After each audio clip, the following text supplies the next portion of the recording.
paying for gas or groceries.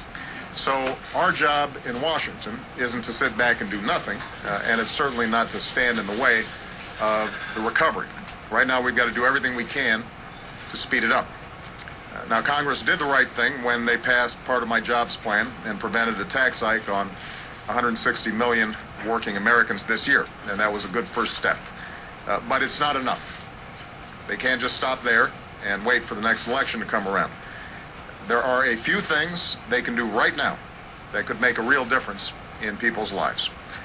This Congress should, once and for all, end tax breaks for companies that are shipping jobs overseas and use that money to reward companies that are creating jobs here in the United States. I've put forward a proposal that does just that, and there's no reason why Congress can't come together and start acting on it. This Congress could hold a vote on the Buffett rule so that we don't have billionaires paying a lower tax rate than their secretaries. That's just common sense.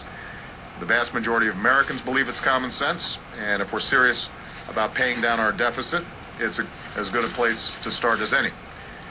And finally, this Congress should pass my proposal to give every responsible homeowner a chance to save an average of $3,000 a year by refinancing their mortgage at historically low rates. No red tape, no runaround from the banks. If you've been on time on your payments, if you've done the right thing, if you've acted responsibly, you should have a chance to save that money on your home.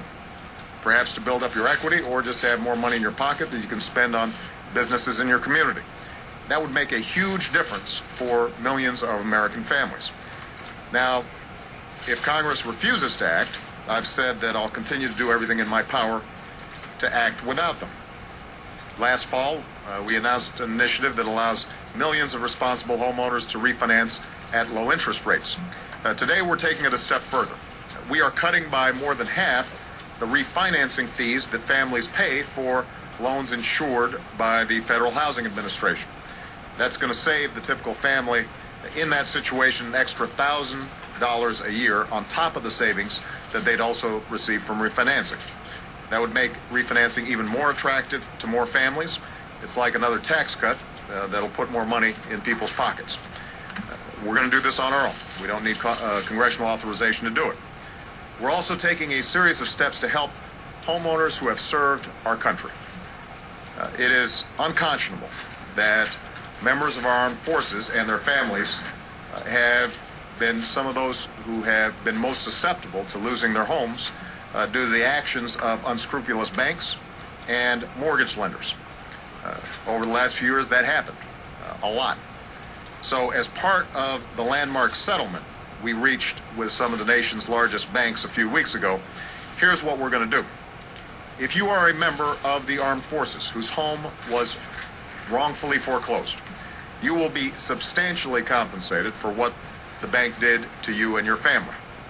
If you are a member of the armed forces with a high interest rate who was wrongfully denied the chance to lower it while you were in active service, which banks are required to do by law, the banks will refund you the money you would have saved along with a significant penalty.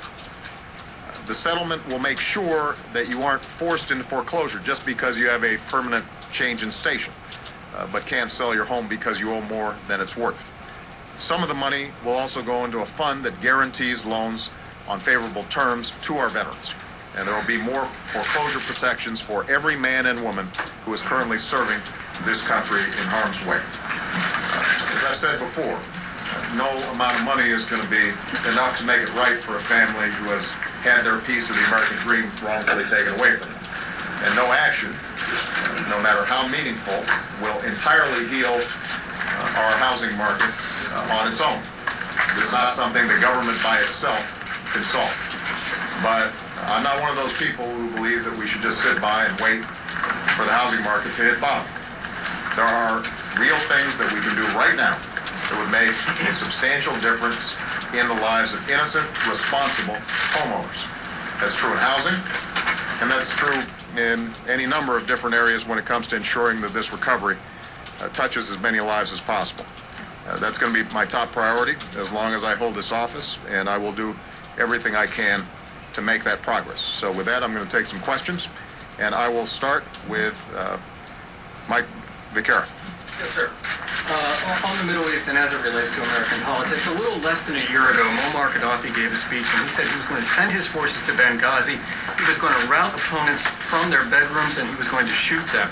You frequently cited that speech as a justification for NATO, the no-fly zone, and military action against Libya. In Syria, Bashar al-Assad is killing people. There's a massacre underway. And your critics here in the United States, including most notably John McCain, said you should start airstrikes now. And on Iran, Mitt Romney on Sunday went so far as to say that if you are reelected, Iran will get a bomb and the world will change. How do you respond to this criticism? All right, Mike, you asked a couple of questions there, so let's start with the Iran situation, since that's been a topic of the news for the last few days. When I came into office, Iran was unified, on the move, had made substantial progress on its nuclear program, and the world was divided in terms of how to deal with it. What we've been able to do over the last 3 years is mobilize unprecedented, crippling sanctions on Iran. Iran is feeling the bite of these sanctions in a substantial way. The world is unified. Iran is politically isolated. And what I have said is that we will not countenance Iran getting a nuclear weapon. My policy is not containment. My policy is to prevent them from getting a nuclear weapon, because if they get a nuclear weapon, that could trigger an arms race in the region. It would undermine our non-proliferation goals. It could potentially fall into the hands of terrorists. And we've been in close consultation with all our allies, including Israel, in moving this strategy forward.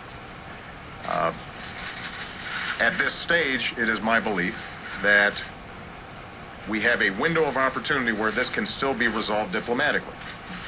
That's not just my view. That's the view of our top intelligence officials. It's the view of top Israeli intelligence officials.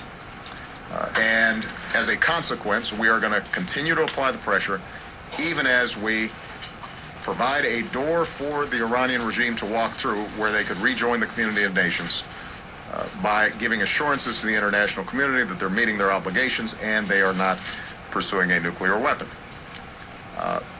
That's my track record.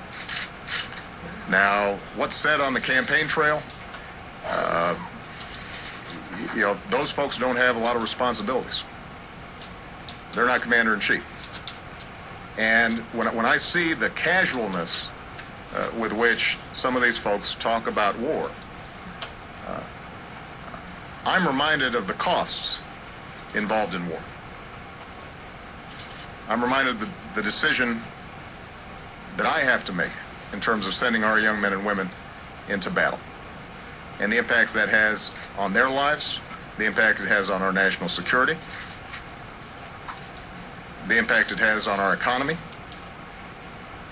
This is not a game. And there's nothing casual about it. When I see some of these folks who have a lot of bluster and a lot of big talk, but when you actually ask them specifically what they would do, it turns out they repeat the things that we've been doing over the last 3 years. It indicates to me that that's more about politics than actually trying to solve a difficult problem. Now, the one thing that we have not done is we haven't launched a war. If some of these folks think that it's time to launch a war, they should say so. And they should explain to the American people exactly why they would do that and what the consequences would be. Everything else is just talk. With respect to Syria, what's happening in Syria is heartbreaking and outrageous. And what you've seen is the international community mobilize against the Assad regime. And it's not a question of when Assad leaves, or if Assad leaves. It's a question of when. He has lost the legitimacy of his people. And the actions that he's now taking against his own people is inexcusable, and the world community has said so in a more or less unified voice. On the other hand, for us to take military action unilaterally, as some have suggested, or to think that somehow there is some simple solution, I think is a mistake. What happened in Libya was we mobilized the international community, had a UN Security Council mandate had the full cooperation of the region, Arab states, and we knew that we could execute very effectively in a relatively short period of time. This is a much more complicated situation. So what we've done is to work with key Arab states, key international partners. Hillary Clinton was in Tunisia to come together and to mobilize and plan how do we support the opposition, how do we provide humanitarian assistance, how do we continue the political isolation, how do we continue the economic isolation. And we are going to continue to work on this project with other countries. And it is my belief that ultimately this dictator will fall as dictators in the past have fallen. But the notion that the way to solve every one of these problems is to deploy our military, that hasn't been true in the past, and it won't be true now. We've got to think through what we do through the lens of what's going to be effective, but also what's critical for U.S. security interests. Jake Tapper. Thank you, Mr. President. What kind of assurances did you give Prime Minister Netanyahu about the role that the U.S. would play if diplomacy and economic sanctions fail to work to convince Iran's leaders to change their behavior, and Israel goes ahead and prepares to strike their nuclear facilities? What kind of assurances did you tell him? And shouldn't we, I recognize the difference between debate and bluster, but shouldn't we be having in this country a vigorous debate about what could happen in the case of the Middle East war in a way that sadly we did not do before going into Iraq? Well, I think there's no doubt that those who are suggesting or proposing or beating the drums of war should explain clearly to the American people what they think the costs and benefits would be.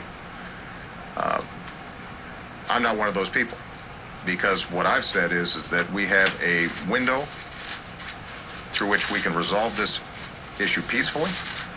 We have put forward an international framework that is applying unprecedented pressure. The Iranians just stated that they are willing to return to the negotiating table, and we've got the opportunity, even as we maintain that pressure, to see how it plays out. I'm not going to go into the details of my conversation with Prime Minister Netanyahu, but what I said publicly doesn't differ greatly from what I said privately. Israel is a sovereign nation that has to make its own decisions about how best to preserve its security. And as I said over the last several days, I am deeply mindful of the historical precedents that weigh on any prime minister of Israel when they think about the potential threats to Israel and the Jewish homeland. What I have also said is that because sanctions are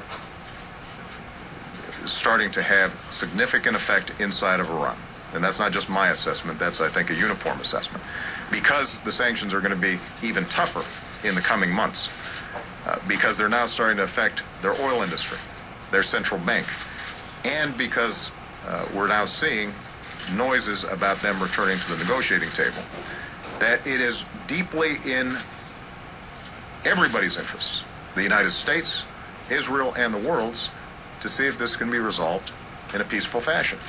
And so this notion that somehow we have a choice to make in the next week or 2 weeks or month or 2 months is not borne out by the facts. And the argument that we've made to the Israelis is that we have made an unprecedented commitment to their security. There is an unbreakable bond between our two countries. But one of the functions of friends is to make sure that we provide honest and unvarnished advice in terms of what is the best approach to achieve a common goal, particularly one in which we have a stake. This is not just an issue of Israeli interest. This is an issue of U.S. interest. It's also not just an issue of consequences for Israel if action is taken prematurely. There are consequences to the United States as well.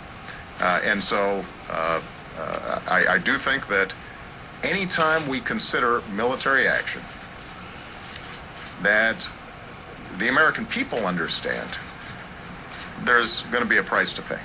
Sometimes it's necessary, but we don't do it casually. You know, when I visit Walter Reed, when I sign letters to families that haven't whose loved ones have not come home, I'm reminded that there is a cost. Sometimes we bear that cost, but we think it through. We don't play politics with it. When we have in the past, when we haven't thought it through, and it gets wrapped up in politics, we make mistakes. And typically it's not the folks who are popping off who pay the price. It's these incredible men and women in uniform and their families who pay the price. And as a consequence, I think it's very important for us to take a careful, thoughtful, sober approach to what is a real problem. And that's what we've been doing over the last 3 years. That's what I intend to keep doing. Sir, if I could just quickly follow up. You might not be beating the drums of war, but you did very publicly say, we've got Israel's back. What does that mean? What it means is that historically we have always cooperated with Israel with respect to the defense of Israel, just like we do with a whole range of other allies, just like we do with Great Britain, just like we do with Japan. And that broad statement, I think, is confirmed when you look at what we've done over the last 3 years on things like Iron Dome that prevents missiles from raining down on their small towns along border regions of Israel that potentially land on schools or children or families. And we're going to continue that unprecedented security commitment. It was not a military doctrine that we were laying out for any particular military action. It was a restatement of our consistent position that the security of Israel is something I deeply care about, and that the deeds of my administration over the last 3 years confirms how deeply we care about it. That's a commitment we've made. Jackie. Where's Jackie? There you are. Well, with the news this morning that the U.S. and its allies are returning to the table or taking up Iran's offer to talk again, more than a year after those talks broke up in frustration, is this Iran's last chance to negotiate an end to this nuclear question? And you said 3 years ago, nearly 3 years ago, in a similar one-on-one meeting with Prime Minister Netanyahu, that the time for talk, by the end of that year, 2009, you would be considering whether Iran is negotiating in good faith. And you said at that time that we're not going to have talks forever. So here we are nearly 3 years later. Is this it? And did you think you would be here 3 years after those first talks? You know, there is no doubt that over the last 3 years, when Iran has engaged in negotiations, there has been hemming and hawing and stalling and avoiding the issues in ways that the international community has concluded were not serious.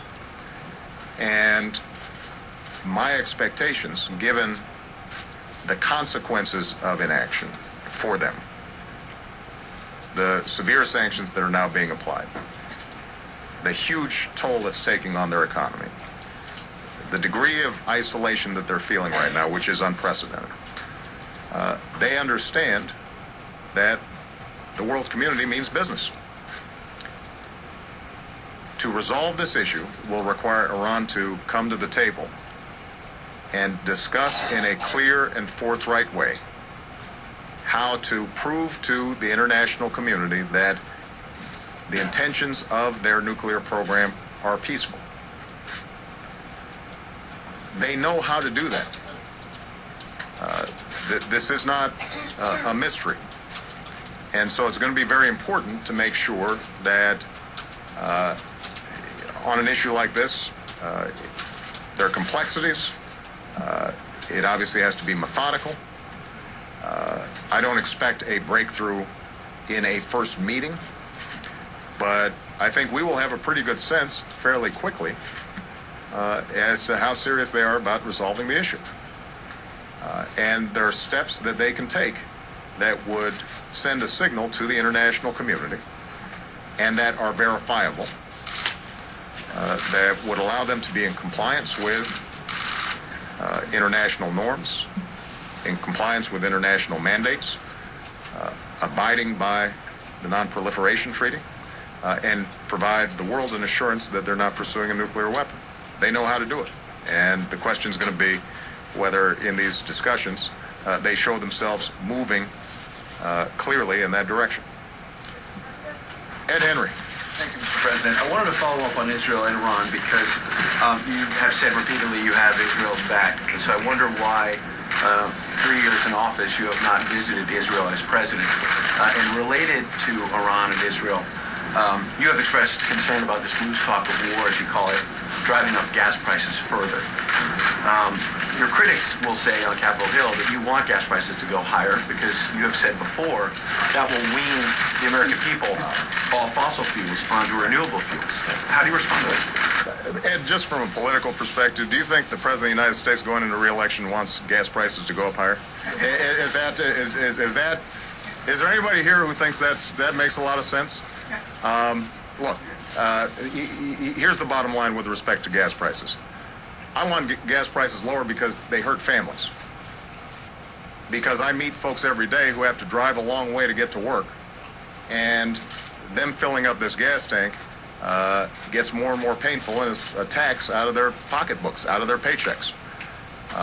And a lot of folks are already operating on the margins right now. And it's not good for the overall economy, because when gas prices go up, consumer spending oftentimes pulls back. And we're in the midst right now of a recovery that is starting to build up steam, and we don't want to reverse it. What I have also said about gas prices is that there is no silver bullet, and the only way we're going to solve this problem over the medium and long term is with an all-of-the-above strategy that says we're going to increase production, which has happened. We are going to make sure that we are conserving energy. That's why we doubled fuel efficiency standards on cars, which will save consumers about $1.7 trillion and take about 12 billion barrels of oil offline, which will help to reduce prices. And we're going to develop clean energy technologies that allow us to continue to use less oil. And we've made progress. I mean, the good news is 2010, first time in a decade that our oil imports were actually below 50%, and they've kept on going down. And we're going to keep on looking at every strategy we can to, yes, reduce the amount of oil that we use while maintaining our living standards and maintaining our productivity and maintaining our economic growth. And we're going to do everything we can to make sure that consumers aren't hurt by it. Now, there's some short-term steps that we're looking at with respect to, for example, there are certain potential bottlenecks in refineries around the country that we've been concerned about. We're concerned about what's happening in terms of production around the world. It's not just what's happening in the Gulf. You've had, for example, in Sudan, some oil that's been taken offline that's helping to restrict supply. So we're going to look at a whole range of measures, including, by the way, making sure that my Attorney General is paying attention to potential speculation in the oil markets. I've asked him to reconstitute a task force that's examining that. But we go through this every year. We've gone through this for 30 years. And, if we are going to be competitive, successful, and make sure families are protected over the long term, then we've got to make sure that we've got a set of options that reduce our overall dependence on oil. Now, with respect to Israel, I'm not the first president who has been unable, because of a whole range of issues, not to visit Israel as president in their first term. I visited Israel twice as senator, once right before I became president. The measure of my commitment to Israel is not measured by a single visit. The measure of my commitment to Israel is seen in the actions that I've taken as President of the United States, and it is indisputable that I've had Israel's back over the last 3 years. Amr Madani. Thank you, Mr. President. Do you believe Rush Limbaugh's apology for the Georgetown lawsuit was sufficient and heartfelt? Do you agree with the decision of the growing number of sponsors that have decided to drop his show, or stop supporting his show? And has there been a double standard on this issue? Liberal commentators have made similarly provocative or distasteful statements, and there hasn't been such an outrage. You know, I'm not going to comment on what sponsors decide to do. I'm not going to comment on either the economics or the politics of it. I don't know what's in Rush Limbaugh's heart, so I'm not going to comment on the sincerity of his apology. What I can comment on is the fact that all decent folks can agree that the remarks that were made don't have any place in the public discourse. And, you know, the reason I called Ms. Fluke is because I thought about Malia and Sasha, and one of the things I want them to do as they get older is to engage in issues they care about, even ones I may not agree with them on. I want them to be able to speak their mind in a civil and thoughtful way. And I don't want them attacked or called horrible names because they're being good citizens. And I wanted Sandra to know that that I thought her parents should be proud of her, and that we want to send a message to all our young people that being part of a democracy involves argument and disagreements and debate, and we want you to be engaged, and there's a way to do it that doesn't involve you being demeaned and insulted, particularly when you're a private citizen. All right. Jessica Yellen. Gilmore apologized for Republicans. Jessica. Apologized for what they said about that. Thank you, Mr. President. Thank you. House Democrats have said that Republicans on a similar issue are engaged in a war on women. Some top Republicans say it's more like Democrats are engaged in a war for the women's vote. As you talk about loose talk of war in another arena, and women this could raise concerns among women, do you agree with the chair of your Democratic National Committee that there is a war on women? Here's what I think. Women are going to make up their own mind in this election about who is advancing the issues that they care most deeply about. One of the things I've learned being married to Michelle is I don't need to tell her what it is that she thinks is important. And there are millions of strong women around the country who are going to make their own determination about a whole range of issues. It's not going to be narrowly focused just on contraception. It's not going to be driven by one statement by one radio announcer. It is going to be driven by their view of what's most likely to make sure they can help support their families, make their mortgage payments, who's got a plan to ensure that middle-class families are secure over the long term, what's most likely to result in their kids being able to get the education they need to compete. And I believe that Democrats have a better story to tell to women about how we're going to solidify the middle class and grow this economy, make sure everybody has a fair shot, everybody's doing their fair share, and we got a fair set of rules of the road that everybody has to follow. So I'm not somebody who believes that women are going to be single-issue voters. They never have been. And but I do think that we've got a strong story to tell when it comes to women. Would you prefer this language to be changed? You know, Jessica, as you know, if I start being in the business of arbitrating, Civility. right, and what I do is I practice it. And so I'm going to try to lead by example in this situation, as opposed to commenting on every single comment that's made by either politicians or pundits. I would be very busy. I would not have time to do my job. That's your job to comment on what's said by politicians and pundits. All right. Lori Montenegro. Thank you. There you go. Mr. President, polls are showing that Latino voters seem to be favoring your re-election over a Republican alternative, yet some of them are still disappointed, others upset about a promise that you made on immigration reform that has yet to come to pass. If you are re-elected, what would be your strategy? What would you do different to get immigration reform passed through the Congress, especially if both houses continue as they are right now, which is split?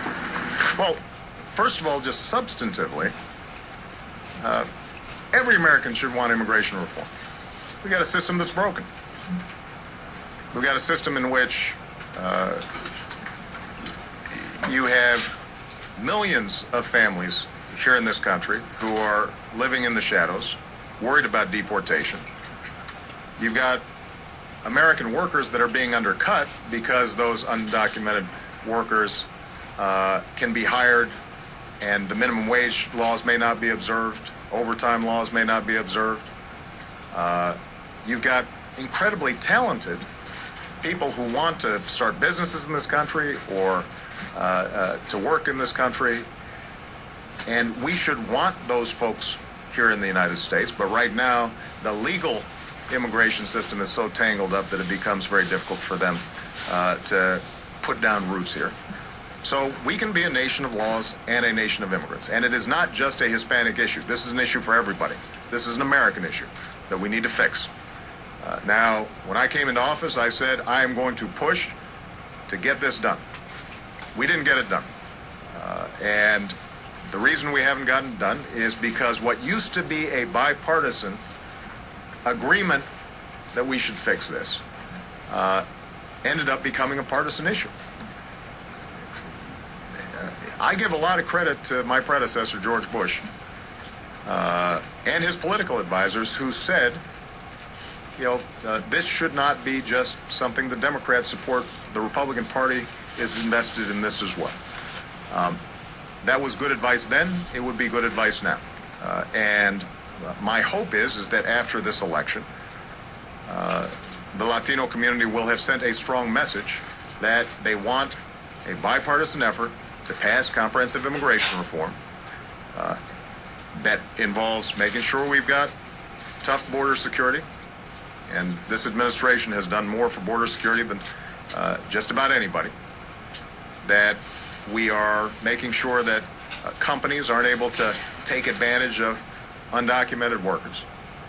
That we've got strong laws in place, and that we've got a path so that all those folks whose kids often are U.S. citizens who are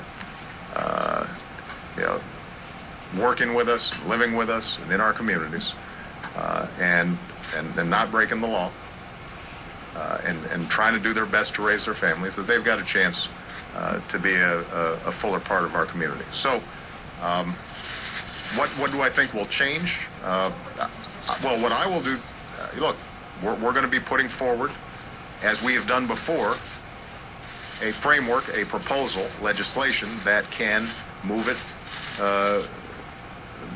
the ball forward and actually get this thing done. But ultimately, I can't vote for Republicans. They're going to have to come to the conclusion that this is good for the country and that this is something that they themselves think is important. And depending on how Congress turns out, we'll see how many Republican votes we need to get it done. Nora O'Donnell, how are you? President. Today is Super Tuesday, so I wonder if you might weigh in on some of your potential Republican opponents. Mitt Romney has criticized you on Iran and said hope is not a foreign policy. He also said that you are America's most feckless president since Carter. What would you like to say to Mr. Romney? Good luck tonight. No, really. Really?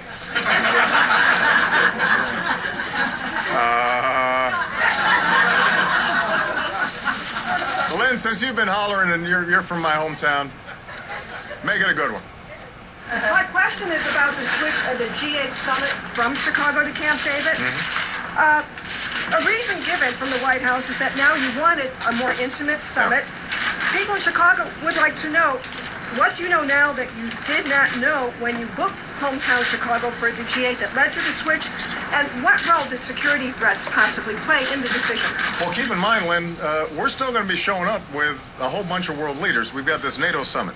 Typically what's happened is that we've tried to attach the G8 summit to the NATO summit so that the leaders in the G8 summit don't have to travel twice to whatever location. So last year in France, we combined a G8 with a NATO summit.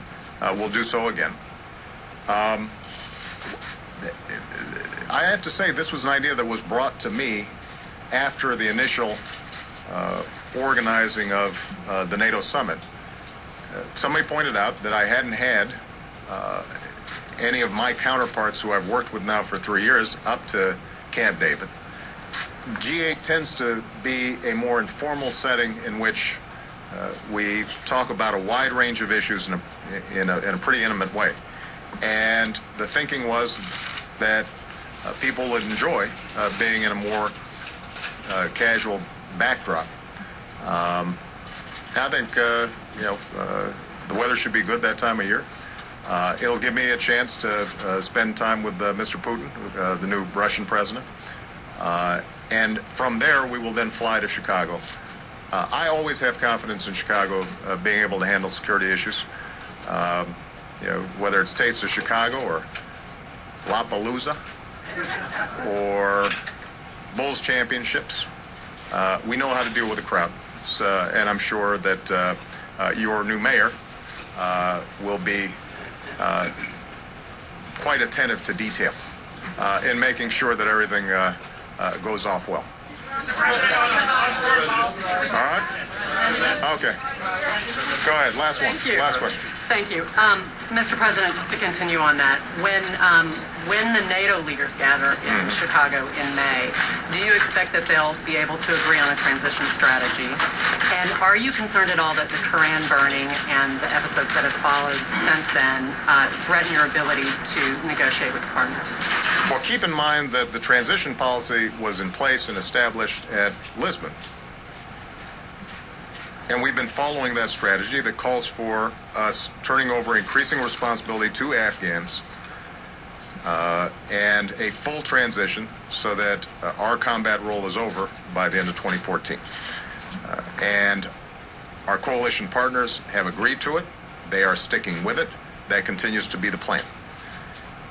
What we are now going to be doing over the next, at this NATO meeting and planning for the next 2 years, is to make sure that that transition is not a cliff, but that there are benchmarks and steps that are taken along the way in the same way that we reduced our role in Iraq so that it is gradual, Afghan capacity is built, the partnering with Afghan security forces is effective, that we are putting in place the kinds of support structures that are needed in order for the overall strategy to be effective. Now, yes, the situation with the Koran burning concerns me. I think that it is an indication of the challenges in that environment, and it's an indication that now is the time for us to transition. Obviously, the violence directed at our people is unacceptable. And President Karzai acknowledged that. But what is also true is President Karzai, I think, is eager for more responsibility on the Afghan side. We're going to be able to find a mechanism whereby Afghans understand their sovereignty is being respected and that they're going to be taking a greater and greater role in their own security. That, I think, is in the interest of Afghans. It's also in our interests. And I'm confident we can execute, but it's not going to be a smooth path. There are going to be bumps along the road, just as there were in Iraq.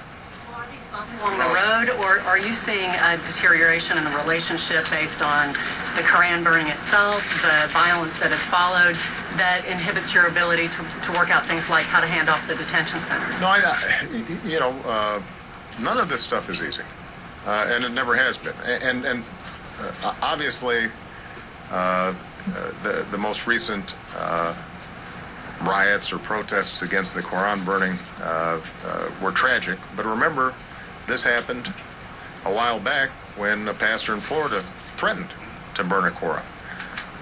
In Iraq, as we were making this transition, there were constant crises that would pop up and tragic events that would take place, and there would be occasional setbacks. But what I've tried to do is to set a course, make sure that up and down the chain of command, everybody knows what our broader strategy is.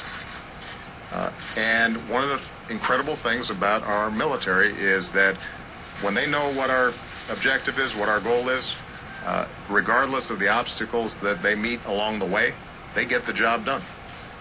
And I think that President Karzai understands that we are interested in a strategic partnership with the Afghan people and the Afghan government. We are not interested in staying there any longer than is necessary to assure that Al-Qaeda is not operating there and that there is sufficient stability that it doesn't end up being a free-for-all after ISAF is left. And so we share interests here. It'll require negotiations, and there will be time where things don't look as smooth as I'd like. That's kind of the deal internationally on a whole range of these issues. All right? Thank you, guys. Can I just make one other comment? I want to publicly express condolences to the family of Donald Payne, congressman from New Jersey, a wonderful man, did great work both domestically and internationally. He was a friend of mine, and so my heart goes out to his family and to his colleagues. All right?